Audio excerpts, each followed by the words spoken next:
अगर हम खेती की बात करें तो खेती में तीन मुख्य प्रकार होते हैं। एक खेती जो हमारे दादाजी और करते थे, जिसको मतलब कि अपना गुजारा करने के लिए जो खेती थी, तो उस तरह की खेती के अंदर खर्च कम होता था और पैदावार भी कम होती थी, लेकिन वातावरण को कोई भी नुकसान नहीं होता था। अब जो हम कर रहे हैं वो व्यावसायिक खेती है।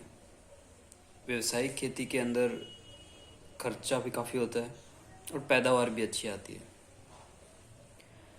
लेकिन कुछ सालों से क्या हो रहा है कि अगर हम खर्चा बढ़ाएं भी तो भी पैदावार बढ़ नहीं रही है।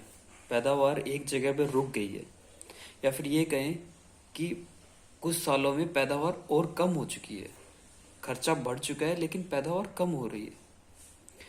तो इस वजह से हमें खेती के और तरीके खोजने होंगे। तो उससे आता है तीसरी तरीके की खेती, जिसे हम बोलते हैं टिकाऊ खेती। टिकाऊ खेती, या फिर आप अगर इंग्लिश में कहें तो सस्टेनेबल फार्मिंग जिसे कहते हैं। तो टिकाऊ खेती के अंदर क्या होता है कि खर्चा कम होता है और पैदावार अच्छी होती है।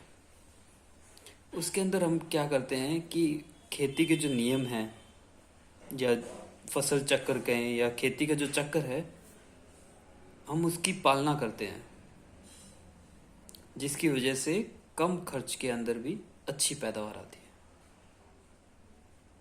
तो इसीलिए हमें भी बदलना होगा, टिकाऊ खेती की तरफ बढ़ना होगा, सस्टेनेबल फार्म।